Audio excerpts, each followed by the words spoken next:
Attorney Ricky Tumutorgo, nagtataguyod ng katotohanan, nakikipaglaban para sa bayan. Itong si Robin Padilla, alam nyo ba nung isang araw, yung witness doon, yung expert witness na galing sa NBI, talagang ang tindi ni Robin doon, mga kabunyog. Hinihingan niya ng credentials.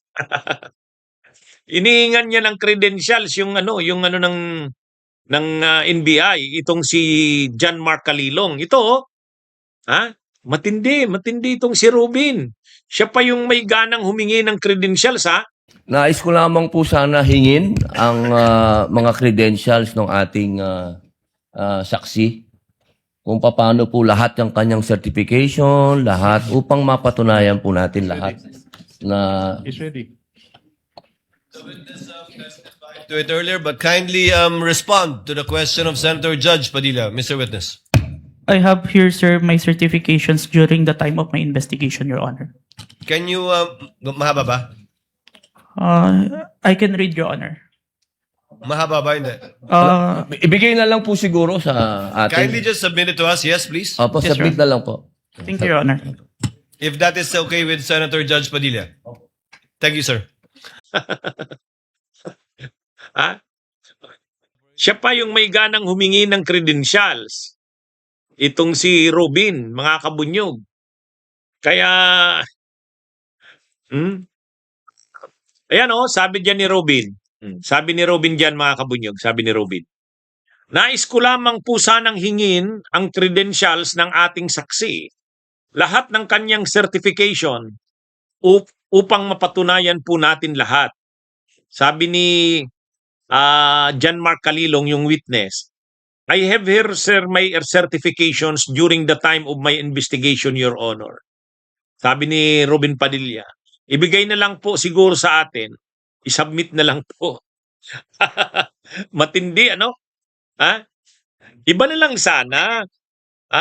Hindi na nahiya,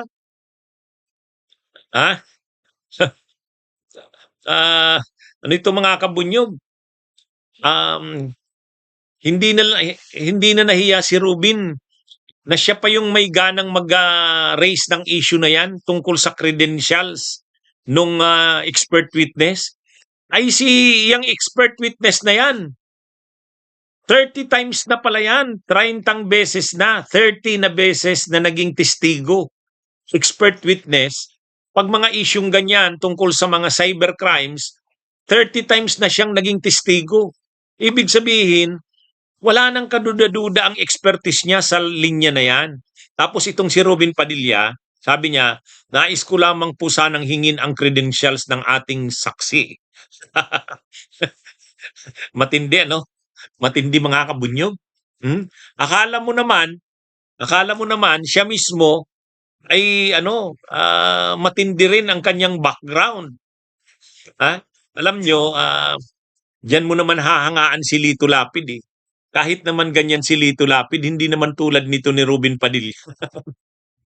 Anong sabi ni Lito Lapid? Makikinig lang ako. Sir, paano kayo nag-prepare sa impeachment charges? Dati na ako dyan. Sir, O, di ba kay Alwagi ko? Corona. Opo. Wala namang bago.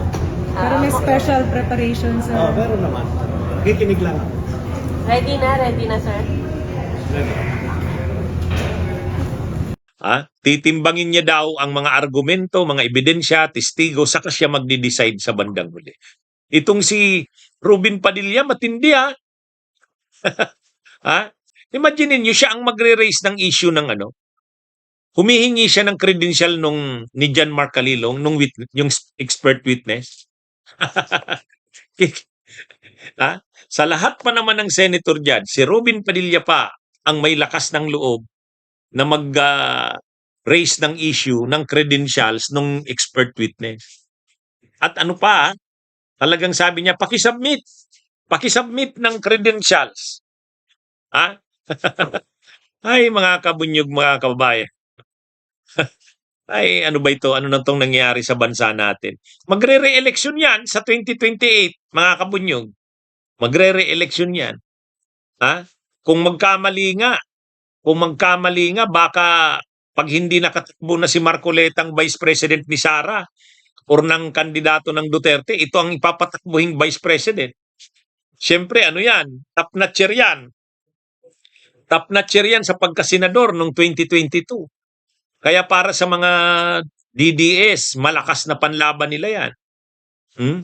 Ano yan, mga kabunyog? Huwag tayong magtaka kung pagdating ng panahon, baka Vice President ang ano yan. Ay yung kapatid niyan, si Binibining Gandang Hari, yung dating Rustom Padilla, ginugrum yatang tatakbong senador eh. Kung hindi makatakbo kung tatakbong Vice President si Robin, si Binibining Gandang Hari ang tatakbong senador. Mayroong mga ganong pinofloat na matindi, mga kabunyog. Ano na bang nangyayari sa bansa natin kapag ganyan? Ha? Matindi ito. Mabuti mabait itong testigo eh. Hindi man lang nag-react, hindi man lang natawa. Hindi. Ano siya, sabi niya, opo sir. O, isasubmit niya daw yung kanyang credentials. O, masipag ngayon si Robin. Imagine niyo may isang graduation sa isang criminology school sa Cavite, hindi nakarating si Robin. Ang pumunta doon si Mariel Rodriguez Padilla, yung asawa niya. Ha?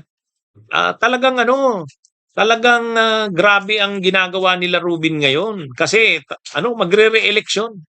Magre-re-election sa 2028. Na-elect kasi yan si Robin 2022. Kaya 2028 tapos na ang term niya. Pero pwede pa siyang magre-elect kasi first term niya pa lang yan eh. Ay grabe. Grabe ito mga kabunyog, mga kababayan. Siya pa yung nag-raise ng issue at siya pa yung may ganang humingi ng credentials ng witness. Matindi, ano? Pero ano yan, pinagmamalaki yan ng mga DDS, bilib na bilib. Isa ito si Robin Padilla.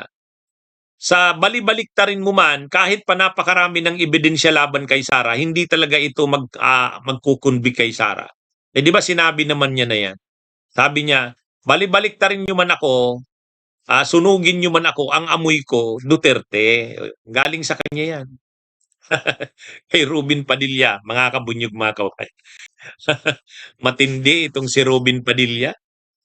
Ano yan, Senador ng Republika ng Pilipinas. Okay, mga kabunyog, mga kabayan, magandang araw sa inyong lahat. Mabuhay po tayo.